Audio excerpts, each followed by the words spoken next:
vlog. Okay, so for today's vlog guys is i-share ko yung update dito sa Woodtown. Isa sa project ng Asia Land Best na matatagpuan dito siya sa Barangay Langkaan 1, Dasmariñas City, Cavite.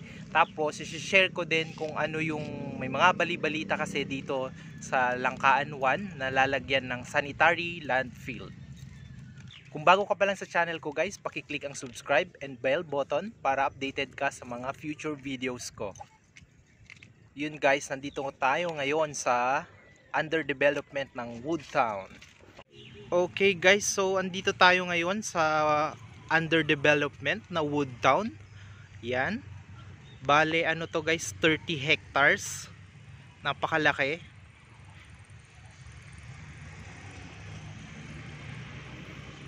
Ayan. So bale itong Woodtown guys is apat na phase yung lalagyan nila dito. Phase 1, 2, 3 and 4. And syempre every phase is may guardhouse. Dito yung phase 1, 2,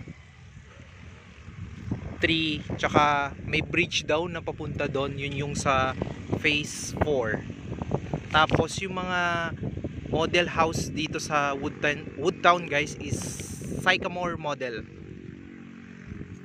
Yan, napakalawak guys. Tapos lahat ng mga bahay dito sa Woodtown is under Pag-ibig siya. So wala pong through bank financing.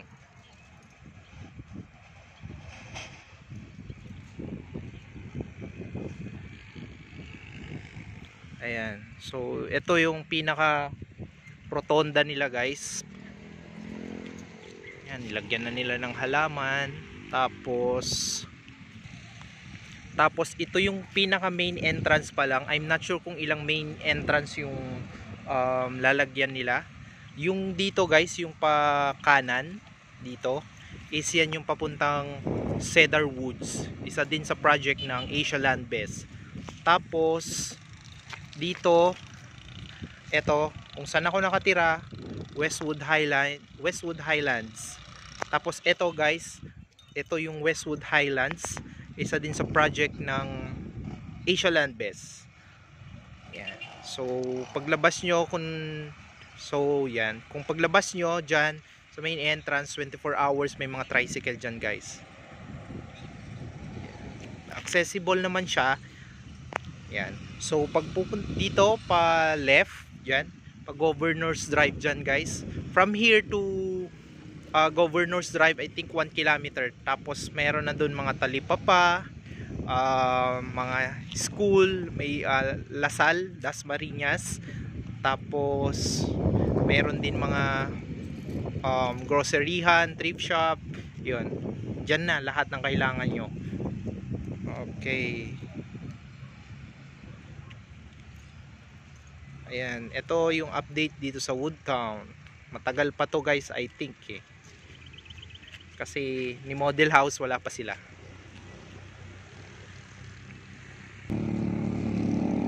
And sa gabi, maliwanag naman dito guys kasi may mga ano sila dyan, solar lights. Yan. Meron na nakalagay dyan dalawa. Maganda tong location guys, parang Cedar Woods saka Westwood Highlands. Kasi unang-una, fresh air. Tapos alam mo yon, malayo siya sa malayo siya sa city life. Tapos yung nakikita nyo dyan, yung mga white, yung mga malalaking infrastructure ba tawag dyan, FCIE po yan, Industrial Park.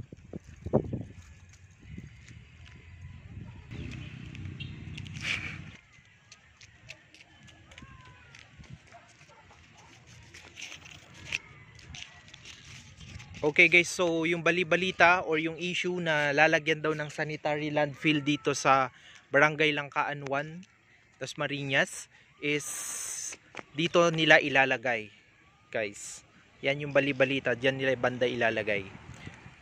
So kung taga Woodtown ka or taga Westwood Highlands ka, I think 1 kilometer lang away from the sanitary landfill.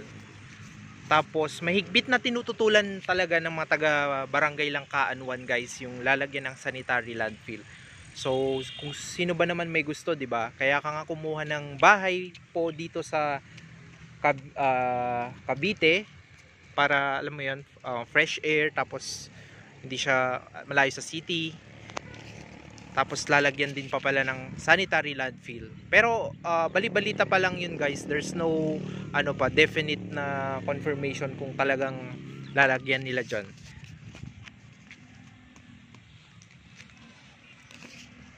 The least that we can do as a homeowner dito sa Westwood Highlands guys is nag-sign kami ng formal petition. Pero as of now, wala pang update kung anong mangyayari dun sa formal na sign petition namin.